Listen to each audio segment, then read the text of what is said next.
15th century.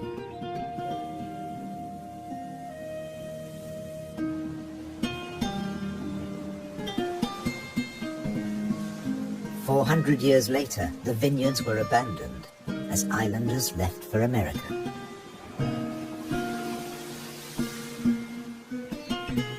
The stone walls became a playground for Madeira lizards. They were brought here by seafarers too. Azores wines are now fashionable again. Nearly 1,000 hectares, more than 2,000 acres of ancient vineyards on the island of Pico have been declared a World Heritage Site by UNESCO. The ruts of ox carts, once the island's only transport. They dragged firewood and building materials for houses and stone walls. And they carried the new wines down to the coast to ship to Europe, but at a cost. Beneath these waters is the strangest, most dangerous place on the Azores. They call it the Anchor Graveyard. Scores of great iron anchors lying on the seabed. When an Atlantic storm hit, the only way to save your ship from the rocks was to cut the anchor rope fast and dash for the open sea. The iron left behind has become a rusting reef for a multitude of creatures. These anchors are coated by algae and tube worms.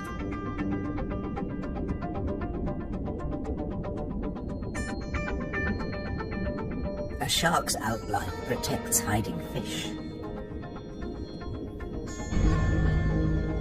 The grim-looking sea robin feels its way. The 3 front spines of its pectoral fins have their own receptor cells for finding food. The Mediterranean moray's mouth is mournful, but it's miming the call of the sea robin's swim bladders. A common octopus discreetly searches for food. It will fit in anywhere.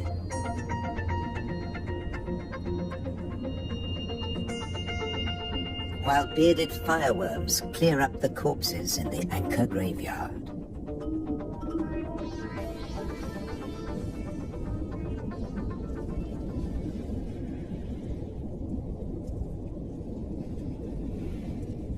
They are the mobile relatives of the immobile tube worms.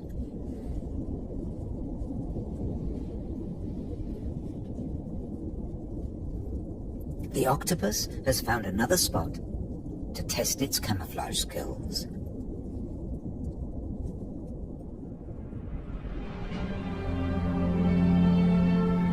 Above water, too, human presence is everywhere, even in the craters.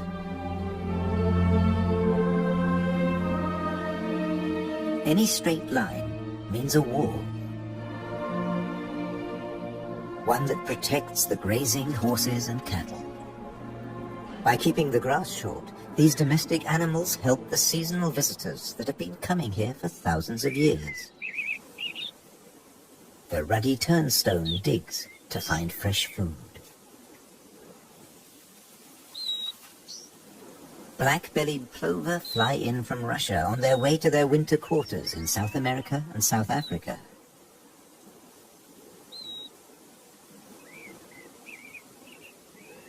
The ruddy turnstone drops in from the Arctic. The northern wheatear arrived from Canada by Greenland. The American pipit drifted in from North America. The blackbird? Well, it's here all year round. It's an endemic variety. The male is darker and glossier than its mainland cousin. Birds have to transport their own weight. A little body can be a big advantage on a long journey. But weight doesn't matter to other migrants. They're supported by water.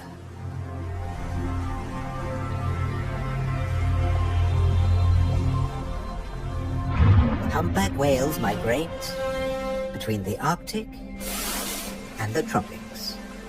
They make a hunchback when they dive, hence the name.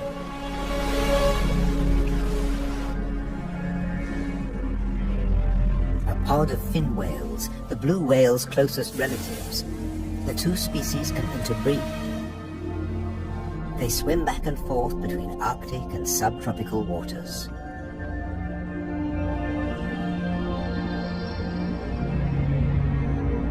Fin whales and blue whales have their blowhole in the center of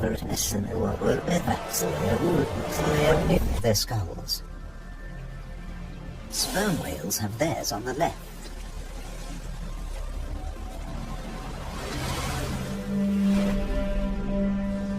Baleen whales spend long periods sieving krill and plankton from the waters of the Azores.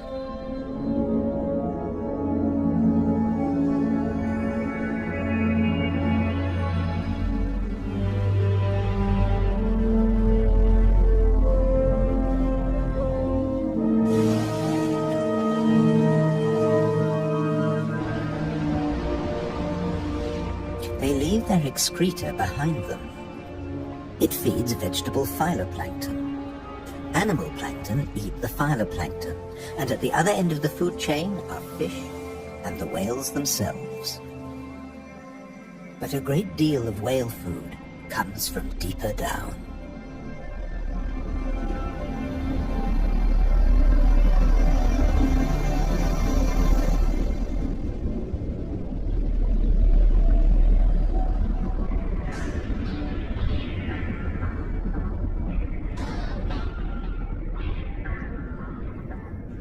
Meanwhile, not all the creatures of the eternal darkness are permanently banished to the depths.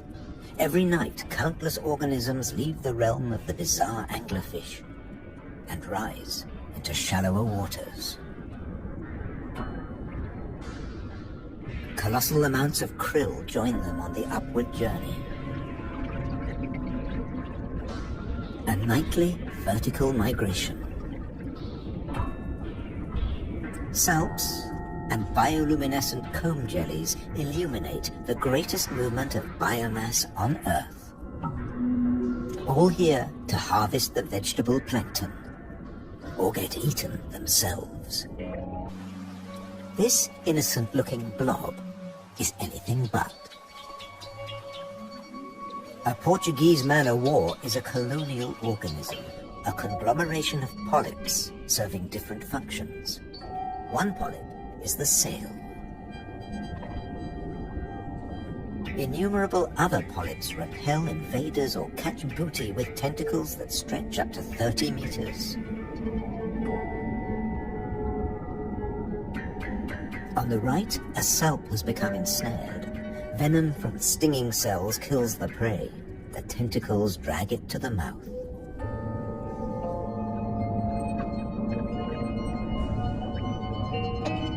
Salps are tunicates, or sea squirts, more closely related to us than to jellyfish.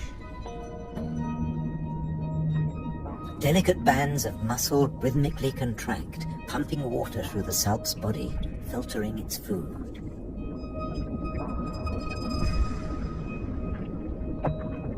Salps build into chains and can direct themselves through the water.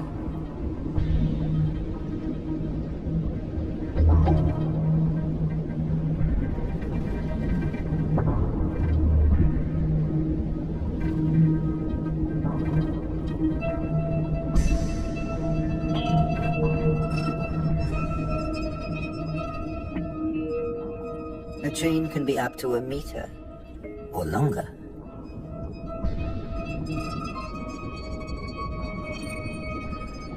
Unlike salps, many jellyfish have venomous tentacles. But they too have predators. They're one of the favorite foods of loggerhead sea turtles. On their 5-year journey from the Florida beach where they were born, they swallow innumerable jellyfish immune to the venom. But there's another hitch. Comb jellies have no sting cells, but in the water they look a lot like drifting plastic.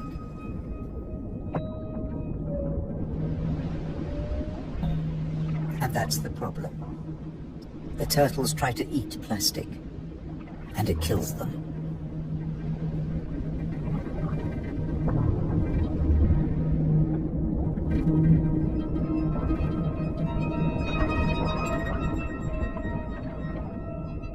This is a great jellyfish hunter. At up to 3 meters in length, the ocean sunfish particularly relishes the Portuguese man-o'-war. But that too catches other jellyfish.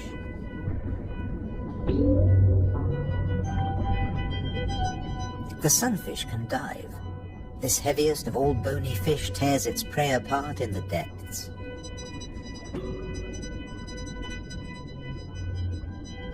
The man-o'-war must stay on the surface, but it's a most effective hunter.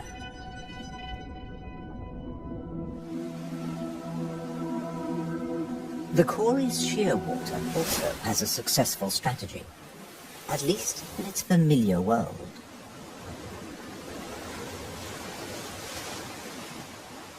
It deposits its eggs in niches high on the rocky cliffs. No surf, no high tide can reach its young. But now they face a new danger.